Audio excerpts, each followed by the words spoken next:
కొన్ని వారాలుగా ప్రభు మనతో ఉన్నటువంటి మాట. మనము ఆదికాండం ప్రారంభం మొదలుకొని యెహోషువ గ్రంథం వరకు వచ్చాం. యెహోషువ 14 అధ్యాయం 1 వచనం వరకు వచ్చాం.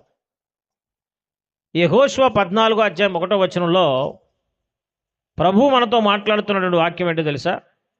ఇశ్రాయేలీయులు కనాను దేశమందు పొందిన స్వాస్థ్యాలు ఇవే అని చెప్పి చట్టాంత లిస్ట్ అంతా కూడా మనం చెప్పాం. అందులో ప్రాకారాలు, నివాస స్థలాలు, దేవుని సమృద్ధి అయిన సన్నిధిని, జీవవృక్ష ఫలాలని, సింహాసనాలని, కిరీటాలని అక్కడ లేవవి. ఇశ్రాయేలుల పాత నిబంధన ఇశ్రాయేలు పొందుకునే స్వాస్థ్యాలు వేరే, భౌతికమైనటువంటి స్వాస్థ్యాలు. ప్రభు మనకు అనుగ్రహించినటువంటి స్వాస్థ్యాలు వేరే. ఇవి మనం పొందుకోబోతున్నటువంటి స్వాస్థ్యాలు. ఎవరు నమ్ముతున్నారు? దేవునికి స్తోత్రం చెబుతాం ఒకసారి. ఇవన్నీ మనం పొందుకోబోతున్నాం. ఖచ్చితంగా దేవుడు మన కొరకు సిద్ధపరిచినటువంటి స్వాస్థ్యాలు అన్న విషయాన్ని మీరు జ్ఞాపకం చేసుకోవాలా. గత వారంలో ప్రభు మాట్లాడినటువంటి స్వాస్థ్యంలో భాగం ఏంటో చెప్పండి. ఎవరైనా చెప్తారా? సింహాసనాలు, ద థ్రోన్స్, దేవుడు మనకిచ్చినటువంటి అధికారాలు. కానీ ప్రియ సంగమా, దేవుని బిడ్డలారా, ఈరోజు ప్రభు మనతో మాట్లాడుతున్న స్వాస్థ్య భాగంలో మరొకటి కిరీటములు. దేవునికి స్తోత్రం. కిరీటములు ఏంటమ్మా అవి? అసలు కిరీటం అంటే ఏంటి? ఎవరికి పెడతారు? ఒక అలంకరణకు పెడతారా? దేనికి పెట్టుకుంటారండి కిరీటం అంటే? పరిశుద్ధ గ్రంథాన్ని బట్టి చూస్తూ ఉంటే దేవుని బిడ్డలారా, కిరీటాను ఒక బహుమానానికి సూచనగాను, గౌరవానికి సూచనగాను, ఘనతకు సూచనగా ఉంటుంది. పరిశుద్ధ గ్రంథంలో ఏ లేఖనాల్లో చూసినప్పటికీ కూడా ఇట్లాగ మనకు అన్నీ కనిపిస్తూ ఉంటాయి. కిరీటాలు అంటే ఏంటి? బహుమానం. దేనికి బహుమానం? నువ్వు ఏదైనా సాధిస్తే దానికి తగినటువంటి ఒక రివార్డ్, ఒక అవార్డు, ఒక ప్రతిఫలాన్ని ఒక బహుమానముగా దేవుడు మనకి ఇక్కడ చూపిస్తూ ఉన్నాడు. సో ఆత్మ సంబంధమైనటువంటి దేవుడు మనతో మాట్లాడుతున్నటువంటి మాట, దేవుడు మనకు కిరీటములను ఇవ్వబోతూ ఉన్నాడు. దేవునికి స్తోత్రం.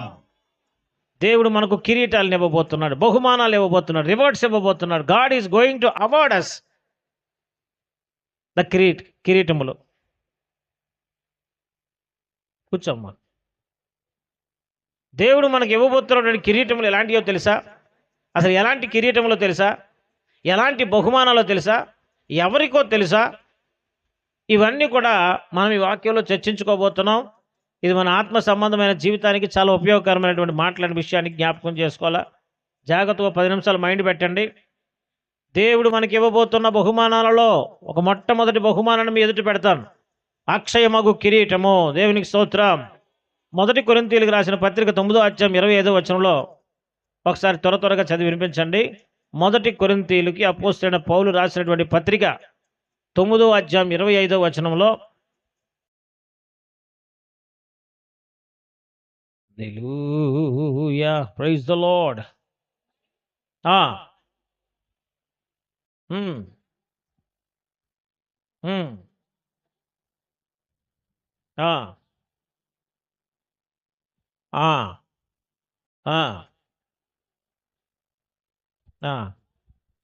కాలు చాలు. దేవునికి స్తోత్రం. హల్లెలూయా. దేవుడు మన కొరకు సిద్ధపరిచినటువంటి ఒక అద్భుతమైన బహుమానం కిరీటం రూపంలో ఏంటమ్మది? అక్షయమగు కిరీటం. ఆ కిరీటం ఎలాంటిదమ్మా అంటే, ఆ బహుమానం ఎలాంటి బహుమానం దేవుడు మనకి ఇస్తున్నాడంటే అక్షయత. ఆ కిరీటాన్ని, ఎలాంటి కిరీటాన్ని దేవుడు మనకి ఇస్తున్నాడు? అక్షయత. అక్షయత అంటే ఇన్కరప్టబుల్, ఇండిస్ట్రక్టబుల్. అంటే అది ఎప్పుడు పోదు, వాడిపోదు, నిర్మలమైనది. ఓకే. అదే పేతురు పత్రికలో ఈ అక్షయమైన కిరీటాన్ని ఏమని చెప్తున్నాడంటే, వాడబారనది, నిర్మలమైనటువంటి అక్షయమైన స్వాస్థ్యాన్ని దేవుడు మనకి ఇవ్వబోతూ ఉన్నాడు. దేవునికి స్తోత్రం. ఈ భూమి మీద మత్తయి సువార్తలో మత్తయి గారు రాస్తూ ఏం చేస్తారంటే, ఈ భూమి మీద ధనమును కూర్చుకొని కూడా అక్కడ చిమ్మిట ఉంటుంది, దొంగలు ఉంటారు, ఎత్తుకెళ్ళిపోతారని చెబుతూ, పరలోకమందు ధనమును కూర్చుకొనడి, అది అక్షయమైనటువంటి ధనం అని చెబుతూ ఉంటాడు. అంటే దేవుడు మన కొరకు ఇస్తున్నటువంటి బహుమానం ఏంటంటే అక్షయత అన్నటువంటి ధనము. హల్లెలూయా. అక్షయత అనేటువంటి స్వాస్థ్యాన్ని దేవుడు మనకి ఇస్తున్నాడు. అక్కడ మన కొరకు ఏర్పాటు చేసినటువంటి ఏదైనా సరే అక్షయమైనటువంటిది. ఈ లోకంలో సంపాదించుకున్న ధనం క్షయమైనది. ఈ లోకంలో మనకున్న బంధువులు క్షయమైపోయిన వారు. ఈరోజు ఉంటారు, రేపు పోతారు. మనమైనా ఉండిపోయిన వారం కాదు. ఈ లోకంలో ప్రభు మాట్లాడుతున్న మాట ఏంటంటే గుర్తుపెట్టుకోండి, అక్షయమైనటువంటి కిరీటాన్ని దేవుడు మనకు బహుమానంగా ఇవ్వబోతూ ఉన్నాడు. ఇది కేవలం ప్రభు నమ్మిన వారికి మాత్రమే కాదండి. ప్రభు నమ్మిన వారికి నమ్మినంత మాత్రానే ఆ కిరీటాన్ని అనుగ్రహించబడదు. పందెపు రంగమందు పరిగెత్తువారు అందరూ, కానీ అందులో బహుమానం ఒకడికే వస్తుంది. బహుమానం పొందినట్లుగా మనం పరిగెత్తాలనే వాక్యం అపోస్తలుడైన పౌలు చెబుతూ ఉన్నాడు. బహుమానం పొందినట్లుగా పరిగెత్తాలంటే అందరికన్నా నువ్వు ముందుండాలని అర్థం అనమాట. అపోస్తలుడైన పౌలు తన జీవితంలో తను మాట్లాడుతున్న ఒక మంచి మాటల్లో అనేకమైన మంచి మాటలు ఉన్నాయి, అమూల్యమైన మాటలు ఉన్నాయి. అక్షయమైనటువంటి కిరీటాన్ని దేవుడు నాకు ఇవ్వబోతున్నాడు, మన కొరకు ఉంచాడు. గుర్తుపెట్టుకోండి, ఎవరికి అక్షయమైన కిరీటం అంటే ప్రభు మాట్లాడుతున్నాడు కదా, పందెపు రంగమందు పరిగెత్తుటకు సిద్ధపడేటువంటి వారికి మాత్రమే కిరీటము. దేవునికి స్తోత్రం. ఏంటి పందెపు రంగం అంటే ఏంటి? పరుగు పందెం అంటే ఏంటి? అంటే షర్టు ప్యాంట్లు వేసుకొని పరిగెత్తడం పరుగు పందెం కాదు. ఇక్కడ క్రైస్తవ విశ్వాస జీవిత పరుగు పందెం, ఆత్మీయ జీవితం పరుగు పందెం. పోరాటాల్లో, నిందల్లో, అవమానాల్లో నువ్వు ప్రభువులో కొనసాగడం పరుగు పందెం. ఈ ఆత్మీయ పరుగులో, ఈ జీవిత పరుగులో బహుమానం పొందినట్లుగా మధ్య మధ్యలో ఎన్నో ఆటంకాలు, నిందలు, అవమానాలు రావచ్చు, కానీ నువ్వు బహుమానం మీదనే దృష్టి ఉండాలని ప్రభు కోరుకుంటున్నాడు. హల్లెలూయా. మన దృష్టి, కేవలం మన మనస్సు ప్రభునందే, దేవుడు మనకు అనుగ్రహించబోతున్న బహుమానం అందే తప్ప క్షయమగు కిరీటముల యందు కాదు. దేవునికి స్తోత్రం. వారికైతే అక్షయమగు కిరీటం, మనకైతే అక్షయమగు కిరీటం అని ప్రభు అంటున్నాడు. క్షయమగు కిరీటం అంటే ఇహలోక సంబంధమైనటువంటి భోగభాగ్య సంపదలు, ధనములు, ఇహలోక సంబంధమైన కుల మత భేద వర్గాలు, ఇహలోక సంబంధమైనటువంటి గౌరవ ఘనత మహిమలు వారికి. పర సంబంధమైనటువంటి మహిమ ఘనత ప్రభావాలు దేవుడు మనకు అనుగ్రహించబోతున్నాడు. బహుమానం పొందినట్లుగా పరిగెత్తాలి. అన్ని విషయముల యందు మితముగా ఉండు వారికి మాత్రమే అతిశయ కిరీటం అని ప్రభు మాట్లాడుతున్నాడు. ఎవరికటమ్మా? అన్ని విషయాల్లో మితముగా ఉండాలి. మితం అంటే ఏంటి? తక్కువ కాదు. మితం అంటే చెప్పండి. మితం అంటే క్రమముగా, ఖచ్చితముగా, యథార్థముగా ఉండేవారికి మాత్రమే బహుమానం ఉంటుంది. అన్ని విషయాలలో, ఏ విషయాల్లో? ప్రభు కొరకు పనిచేసే విషయంలో, సువార్త విషయంలో, ప్రార్థించే విషయంలో, పరిశుద్ధత విషయంలో, మనమే ప్రభుకు సిద్ధపరుచుకునే విషయంలో కూడా క్రమముగా, మర్యాదగా నడుచుకున్న వారు ఈ బహుమానాన్ని పొందుకోబోతున్నారు. హల్లెలూయా. దేవుని మందిరానికి వచ్చి చక్కగా ఆరాధించి వెళ్ళిపోయినటువంటి వ్యక్తులు కాదంట. తమను తాము అణుచుకోవాలి, తమ శరీర ప్రాణాత్మలు అణుచుకోవాలి, లోకాన్ని మన కాళ్ళ కింద పెట్టాలి. అన్నిటినీ పెట్టి దేవుని కొరకు ఏ వ్యక్తి అయితే సిద్ధపరచుకుంటాడో ఆ వ్యక్తి బహుమానానికి అర్హుడవుతాడు. హల్లెలూయా. మనం అతిశయ కిరీటంలో భాగంగా ఉండాలి అంటే ఖచ్చితంగా మనం కూడా ఏం చేయాలమ్మా? చెప్పండి. మనము కూడా ఇటువంటి పందెపు పరుగు పందెంలో మనం ఈ రంగంలో, ఈ క్షేత్రంలో, ఈ ఆత్మీయ క్షేత్రంలో, జీవితంలో పరిగెత్తాలి తప్ప ఎక్కడ ఆగిపోకూడదన్న విషయాన్ని మీరు జ్ఞాపకం చేసుకోవాలా. నాన్న కొట్టాడనో, అమ్మ కొట్టిందనో, అమ్మ తిట్టిందనో, లేకపోతే చాలా కష్టాలు ఉన్నాయనో, నష్టాలు ఉన్నాయనో, చాలా అప్పుల బాధలు ఉన్నాయనో, ఈ పరుగు పందెంలో దేవుడే నిన్ను ఉంచాడు. ఈ పరుగు పందెంలోంచి నువ్వు వెళ్ళకూడదు. ఈ పరుగు పందాన్ని విడవకూడదు. నీకు బహుమానం సిద్ధపరచబడింది ప్రియ సోదరి సోదరుడా. God is going to give you the great honour in heaven. ఎవరికి అందనటువంటి అతిశయ కిరీటాన్ని దేవుని మీద నెట్టి మీద పెట్టబోతున్నాడు. కొన్ని వేల కోట్ల దేవదూతల సమూహంలో నిలవబెట్టి, నా కుమారుడా, this is all you own your self అని, ఇదంతా నీకే, నీ కొరకే, ఇదిగో స్వతంత్రించుకో అని కొన్ని వేల కోట్ల దేవదూత సమక్షంలో నీ మీద చెయ్యేసి నీ పక్కన నిలబడి నిన్ను వెన్ను తడుతుంటే నీకు వచ్చే ఆనందాన్ని ఎవరు వర్ణించగలరు? ఎవరు ఊహించగలరండి? కాబట్టి అతిశయానికి, కిరీటానికి మనం వారసులు అవ్వాలా. పరుగు పందెంలో పరిగెత్తాలి సుమా, ఎక్కడ ఆగిపోకూడదు సుమా. భర్త కొట్టాడనో, భార్య భర్తల మధ్య గొడవలు ఉన్నాయనో, కుటుంబాల్లో సమస్యలు ఉన్నాయనో, ఒకడు బలహీనుడనో, ఒకడు బలవంతుడనో, ఏమి మనకి లోకంలో ఏమి ఉండకూడదు. నీకు కనిపించాల్సింది ఒకటే, ఆ పైన అతిశయ కిరీటమే. దేవుని చేతిలో నీ కొరకు సిద్ధంగా ఉన్నటువంటి కిరీటములే తప్ప మరి నీకేమీ కనిపించకూడదనే విషయాన్ని మీరు జ్ఞాపకం చేసుకోవాలని బిడ్డలారా. ఈ అక్షయ కిరీటము కొరకు మనం పరిగెత్తుతాం. హల్లెలూయా. ఇక రెండో కిరీటం, మొదట తెస్సలోనిక పత్రిక 2వ అధ్యాయం 19వ వచనం. త్వరగా అపోస్తలుడైన పౌలు రాసినటువంటి తెస్సలోనికల పత్రిక, మొదటి పత్రిక 2 అధ్యాయం 19వ వచనం.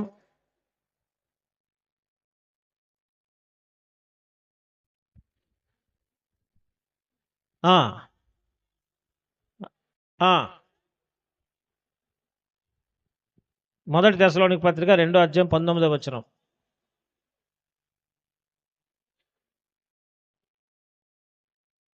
ఉమ్, ఉమ్,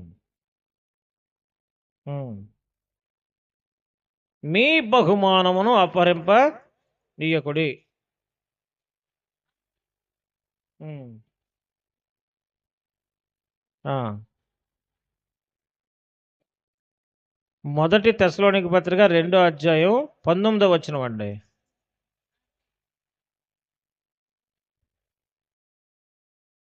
ఏలయనగా మా నిరీక్షణను ఆనందమైనను అత్య కిరీటమైనను ఏది?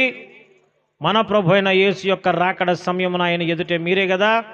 నిశ్చయముగా మీరే మా మహిమయు ఆనందమునై ఉన్నారు. హల్లెలూయా. అబ్బా, ఇంకా చూడండి, అపోస్తలుడైనటువంటి పౌలు గారు సంఘంతో ఏమని రాస్తున్నారంటే, అయ్యలారా, మాకిచ్చే గౌరవ ఘనతలన్నీ కూడా మీ వల్లనే కదా అని చెబుతూ మాట ఏమంటారంటే, మా నిరీక్షణ కానీ, మా ఆనందం కానీ, మా అతిశయ కిరీటం కానీ ఏదండి? మా ద్వారా ప్రభువునందు రక్షణ పొంది స్థిరపరచబడి పరలోకానికై సిద్ధపరచబడినటువంటి మీరే కదా అని చెబుతూ తన్ను తాను ఎంతగానో ఓదార్చుకుంటున్నాడు. హల్లెలూయా. మీకు అర్థమవుతుందా? ఇప్పుడు చూడండి, ఏది దేవుడు మనకు అతిశయ కిరీటముగా ఇవ్వబోతున్నాడు అంటే, నా ఎదుట కూర్చొని ఉన్నటువంటి మీరే, మిమ్మల్ని బట్టే ఒక కిరీటాన్ని దేవుడు తన దైవ సేవకునికి ఇవ్వబోతూ ఉన్నాడు. హల్లెలూయా. ఇది ఒక దైవ సేవకునికి మాత్రమే కాదు, ఒక విశ్వాసి, ప్రభు నమ్ముకున్నవాడు, కొత్తవాడు, ఆత్మతో నింపబడినవాడు, ప్రభులో కొనసాగుతున్నటువంటి మీలాంటి వాళ్ళకి కూడా దేవుడు మాట్లాడుతున్న మాట ఏంటో తెలుసా? ఆత్మలను ఎవరైతే సంపాదిస్తారో వారికి ఒక బహుమానం ఉంది. అర్థమైందా? అపోస్తలుడైనటువంటి పౌలు ఎన్నో నిందల, శ్రమల, కష్టాల్లో సంఘాలను కట్టాడండి. ఆసియా ఖండమంతా కూడా 3 సార్లు ప్రయాణం చేసి శరీర రోగముతోనూ, దుఃఖములతోనూ, ఎన్నో శ్రమలతోనూ, ఆకలి బాధలతోనూ, వస్త్రహీనతతో బాధపడిన సందర్భాలు ఎన్నో తన జీవితంలో. కానీ ఎప్పుడు కూడా ఓడిపోలేదు, తన పందాన్ని విడిచిపెట్టలేదు. ఎప్పుడు కూడా తన ఎదుట ఉంచబడిన దేవుని యొక్క పోరాటాన్ని పోరాడే ఆత్మలను సంపాదించాడు, దేవుని బిడ్డలను సంపాదించాడు. సంఘాన్ని కట్టడానికి తనకు వస్తున్నటువంటి చరిత్రకారులు చెబుతుంది ఏంటో తెలుసా? తనకు 3 పడవలు ఉండేటమ్మ, షిప్పులు. అప్పట్లో ఓ మంచి వ్యాపారం, బలమైన వ్యాపారం, అప్పట్లో ₹1,00,000 నెలకు వచ్చేదంట. కొన్ని కోట్లు విలువ చేసేటువంటి వ్యాపారాలను విడిచిపెట్టి ప్రభు కొరకు త్యాగం చేసి వీటికి మించి సంపాదించినటువంటి ఆత్మలే మనకి ఎక్కువ అని చెప్పి ఆత్మలను కట్టడానికి, సంఘాన్ని కట్టడానికి, ఆత్మల సంపాదన కొరకై తన శరీరాన్ని నలగొట్టి వీరగొట్టి ఆత్మలను సంపాదించడం ద్వారా అపోస్తలుడైన పౌలు ఈ అతిశయ కిరీటానికి వారసుడవుతున్నాడు. దేవునికి స్తోత్రం. ప్రియమైన దేవుని సంగమా, దైవజనుడైనటువంటి నేనైనా సరే, ఏర్పాటు చేయబడినటువంటి మీరైనా సరే, నీకు దేవుడు అతిశయ కిరీటము చేత అలంకరించాలని అనుకుంటే ఖచ్చితంగా నీవు కూడా దేవుని చేతికి, ప్రభు చేతికి ఒక ఆత్మనైన సంవత్సరానికి అప్పగించడానికి మన ప్రయత్నము, మన ప్రార్థన చెయ్యాలి. హల్లెలూయా. వాళ్ళు ఏమనుకుంటారో, వాళ్ళు తిడతారేమో, వాళ్ళు ఏమో కొడతారేమో, వాళ్ళ మొహం మీద అంటారేమో, వాళ్ళు సిగ్గుపరుస్తారేమో. సిగ్గుపరిస్తుంది నీకు ఆశీర్వాదం. వారి అంటే నీకు ఆశీర్వాదం, వారి తిడితే నీకు ఆశీర్వాదం. బట్ నిన్ను క్వశ్చన్ అడిగేటప్పుడు దేవుడు, ఏది నీ ఆత్మ, ఏది నీ విశ్వాస జీవితం? నీకు కిరీటం అందాలా, నీకు అలంకరణ కావాలా పరలోకమందు? దేవుని ఎదుట నీవు ఏర్పాటు చేసిన, నీవు సంపాదించినటువంటి కొన్ని ఆత్మలు చూపించాలా. ఏ వ్యక్తి అయితే ఇలా చేస్తాడో ఆ వ్యక్తికి దేవుడు అతిశయ కిరీటం చేత అలంకరించబోతున్నాడు. హల్లెలూయా. ఇక 3వ కిరీటం దగ్గర పడి పెంచండి. 2 తిమోతి 4 అధ్యాయం 8వ వచనంలో నీతి కిరీటమును గురించి రాయబడింది.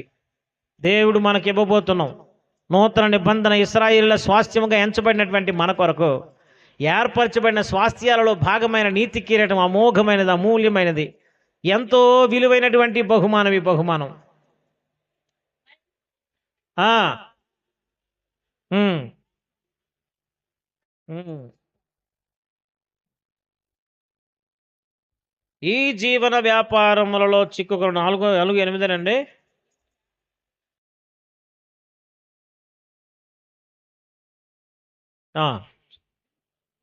మొదటి తిమోతి, సారీ 2 తిమోతి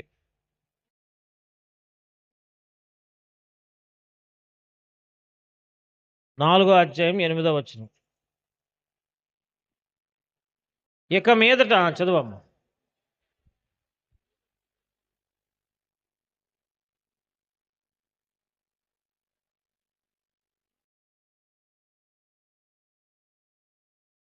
ఎవరికమ్మ నీతి కిరీటం అట? అపోస్తలుడైన పౌలు గారికిని, ఇంకాట దేవుని ప్రత్యక్షతను అపేక్షించేవారు, ఇష్టపడేవారు, కోరుకుంటున్న వారు అందరికీ కూడా ఆ నీతి కిరీటం ఇవ్వబోతుందట. దేవునికి స్తోత్రం. ఈ నీతి కిరీటం పొందాలనుకున్నటువంటి వారు చేయాల్సినటువంటిది ఏం చేయాలి, వాళ్ళు ఎలా ఉండాలి ప్రభువులు అని అక్కడ అపోస్తలుడైన పౌలు గారు తన శిష్యుడైనటువంటి తిమోతి కుమారుడైన, ఆత్మీయ కుమారుడైన తిమోతికి రాస్తూ ఏమని రాస్తున్నాడంటే, నాయన నువ్వు శ్రమపడాలి, సువార్తికను పనిచేయాలి, కష్టపడాలి, శరీరాన్ని నల్లగొట్టుకోవాలి, విరుగొట్టాలని చెప్పి ఈ నీతి కిరీటం నీకు జరగాలంటే పరిచర్యను సంపూర్ణంగా జరిగించు. ఆమేన్, హల్లెలూయా. మంచి పోరాటం పోరాడు, విశ్వాసాన్ని కాపాడుకో జాగ్రత్తగా. విశ్వాసం ఎట్టి పరిస్థితుల్లో పోకూడదు. దేవుని యందు నీకున్నటువంటి విశ్వాసం ఎట్టి పరిస్థితుల్లో పోనివ్వకూడదు. ప్రభు ఉన్నాడు, పరలోకంలో ఉన్నాడు, నాకు బాప్తీసం ఇచ్చాడు, నాతో మాట్లాడాడు, నన్ను పిలిచాడు, పిలుపు కొరకై ఏర్పాటు కొరకై సిద్ధపరిచాడు, పరలోకంలో తీసుకుపోబోతున్నాడు అనే నిరీక్షణ నీ యొద్ద నుండి తొలగిపోకూడదు ఎట్టి పరిస్థితుల్లో. అన్న విశ్వాసం నీ ఎదుటి నుండి ఎప్పుడు కూడా తొలగిపోకూడదు. ఎప్పుడైతే తొలగిపోయిందో, ఎప్పుడైతే దూరమైందో మనం చచ్చిపోయినట్టే. ఆత్మయందు తీవ్రత కలిగిన వారమై, విశ్వాసము నిరీక్షణ కలిగిన వారమై, పరలోకమందు దేవుడు మన కొరకు ఏర్పాటు చేసిన బహుమానాల కొరకు ఎదురు చూడాలి. హల్లెలూయా. నాకు బహుమానాలు వద్దండి, ఏమి వద్దండి, నేను విశ్వాస జీవితాన్ని కొనసాగిస్తానంటే అది నీ ఇష్టం. అక్కడ తీసుకొని ఇంకొకటికి ఇచ్చేస్తానంటే అక్కడ అవ్వదు. పరలోకమందు దేవునికి అనుగ్రహించే బహుమతులు, బహుమానాలు, కిరీటాలు నాకు వద్దు ప్రభు వీడికి పెట్టండి అంటే అవ్వదు. నువ్వు అర్హుడివి, యు ఆర్ డిజర్వ్డ్. కాబట్టి దేవుడు మన ఎదుటి ఉంచుతున్న మరొక కిరీటం నీతి కిరీటం. ఈ నీతి కిరీటం సంపాదించుకోవడానికే విశ్వాసాన్ని కాపాడుకున్నవారు, తనకు అనుగ్రహించబడిన పరిచర్య. నీకు ఏ పరిచర్య అనుగ్రహించబడింది? ఆత్మల రక్షణ, ప్రార్థన జీవితమా, విజ్ఞాపన, లేకపోతే మందిరాల్లో సేవ చేయడమా, లేకపోతే దేవుని కొరకు ఆత్మల భారం కలిగి ఉండడమా, సువార్త ప్రకటించడమా, లేకపోతే అసమాధానంగా కుటుంబాలను సమాధానపరచడమా, లేకపోతే ఒక 2-3 ప్రభు యొద్దకు నడిపించడమా? ఏ పరిచర్య నీకు అనుగ్రహించబడిందో, లేకపోతే నీకు ఒక సామాన్యమైనటువంటి ఏదైనా పరిచర్య అనుగ్రహించబడితే అది కూడా దాన్ని బట్టి కూడా మనం కొనసాగించాలి, సంపూర్ణంగా కొనసాగించాలి. విసిగిపోకూడదు, చిరాకు పడకూడదు. అవమానాల, నిందలు ఇవన్నీ కామన్గా సాధారణంగా మన నిత్య జీవితంలో, విశ్వాస జీవితంలో వస్తూనే ఉంటాయి. నీకు అనుగ్రహించబడిన, నీకు ఇవ్వబడిన బాధ్యత, బరువు సంఘంలో, దేవుని మందిర పరిచర్యలో నువ్వు చివరి వరకు కొనసాగించాలి. ఎవడో ఒకడు ఏమంటున్నాడనో, ఎవడో వాడు సనుక్కుంటున్నాడనో, నన్ను ఎవడో పట్టించుకోవట్లేదనో, పాస్గా నన్ను చూడటం లేదనో, నన్ను పొగట్టడం లేదనో, ఏది కాకుండాను పరలోకమందున్న దేవుడు నీ కొరకు నియమించిన నీతి కిరీటమును దృష్టిలో ఉంచుకొని నీ విశ్వాస జీవితాన్ని కొనసాగించాలా. హల్లెలూయా. నీకు ఇవ్వబడిన నీ యొక్క పరిచర్యను, నీకు ఇవ్వబడిన ఒక పనిని, ఒక బాధ్యతను సంపూర్ణంగా చనిపోయినంత వరకు కూడా జరిగిస్తూనే ఉండాలన్నమాట. దేవునికి స్తోత్రం. చివరికి చూద్దాం మహిమ కిరీటం. 1 పేతురు 5:4. Praise the Lord. ప్రధాన కాపరి ప్రత్యక్షమైనప్పుడు, ఆమేన్, ఆ పైన ఒక వచనం చదవండి. మీకు అప్పగింపబడిన వానిపైన ప్రభువులైనట్టుండగా, ఆమేన్. తర్వాత దాని ముందు చదవండి. బలిమి చేత కాక దేవుని చిత్త ప్రకారము ఇష్టపూర్వకముగాను దుర్లాభాపేక్షతో కాక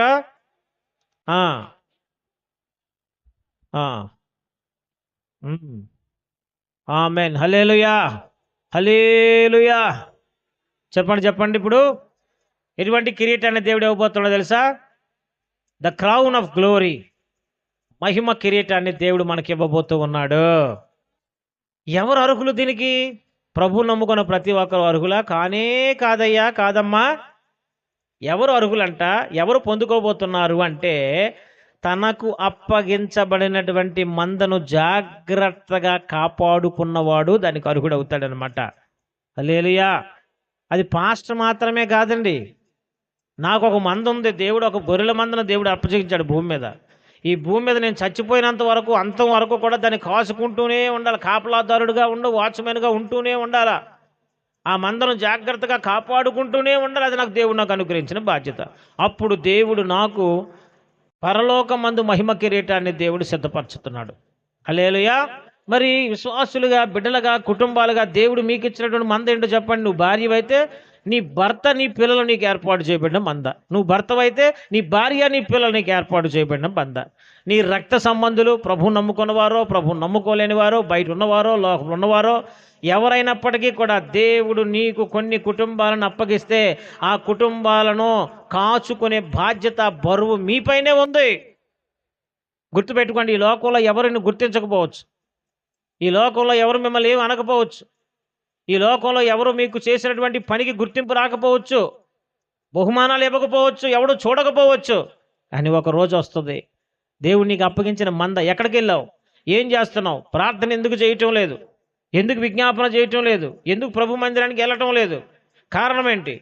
ఎందుకు ప్రభుతో సరిగా లేవు? సహవాసంలో ఎందుకు కొనసాగటం లేదు? కారణం ఏమిటి అని నువ్వు విచారణ చేస్తూ, ఆ మందను సరిచేస్తూ, ప్రభు వైపు తిరుగుతూ, ఆ మందంతా కూడా దేవునికి ఇష్టకరంగా చేస్తూ, ఆ మందతో పాటు నువ్వు పరలోకి వెళ్ళిన తర్వాత ఆ మందను చూసే కదా దేవుడు మహిమ కిరీటాన్ని మనకి అనుకరించబోతున్నాడు. హల్లెలూయా. ఆ మందను బట్టే కదా, ఆ కాచుకున్న దాన్ని బట్టి కదా, నమ్మకత్వాన్ని బట్టి కదా దేవుడు మనకి మహిమ కిరీటాన్ని ఇవ్వబోతూ ఉన్నాడు. కాబట్టి మనం అందరం అలాగుందాం. మనం మాత్రమే కాదు, మన భార్య, మన పిల్లలు, భర్త, పిల్లలు, మన కుటుంబం, మన పక్క వాళ్ళు, మన సొంతాలు, మన రక్త సంబంధులు అందరూ కూడా ప్రభు యొద్దకు స్థిరపడినట్లుగా, బలపడినట్లుగా, ప్రభు యందు స్థిరులగినట్లుగా మన బాధ్యత మనం కాచుకోవాలి. వాడు వెళ్ళిపోతున్నాడా, తప్పిపోతున్నాడా, దూరం అవుతున్నాడా, దగ్గరకు వస్తున్నాడా, ఎదుగుతున్నాడా, ఎదగటం లేదా, వాక్యమందు నిలిచి ఉన్నాడా, ప్రార్థించుచున్నాడా, అభిషేకించబడుతున్నాడా, దూరం అవుతున్నాడా, పాపంలో పడుతున్నాడా అని ఎల్లప్పుడూ విచారణ చేస్తూ జాగ్రత్తగా కాపాడుకుంటూ నీతో పాటుగా అందరినీ కూడా సిద్ధపరిచే బాధ్యత నీకు ఇవ్వబడింది. ఒకవేళ అది నువ్వు చేస్తే, ఆ మందను కాపాడుకుంటే ఖచ్చితంగా దైవజనుడికి ఎటువంటి రివార్డ్స్ ఉంటాయో మీకు కూడా దేవుడు అవే రివార్డ్స్ ఇస్తాడు. హల్లెలూయా. దైవజనుడి మంద, దేవుడు అప్పగించినటువంటి మంద కేవలం దైవజనుడి మంద మాత్రమే కాదు. ఏ మంద ఇది? మనకందరికీ ఇవ్వబడినటువంటి మనుష్యుల మంద, గొర్రెల మంద, విశ్వాసుల మంద, సంఘము, సహవాసము, దేవుని కుటుంబం. చివరి కిరీటాన్ని ప్రకటన గ్రంథం 5:4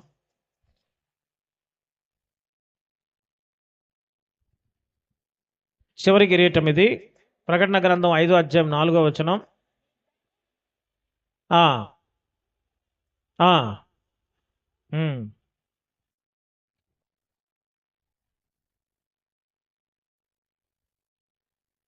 5:4 అండి. అదేనా? ఆ ఆ ఆ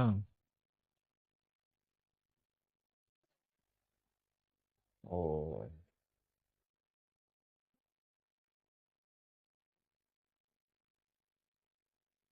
ఆమేన్, ఆమేన్. ప్రకటన గ్రంథం 3:4 చూడండి.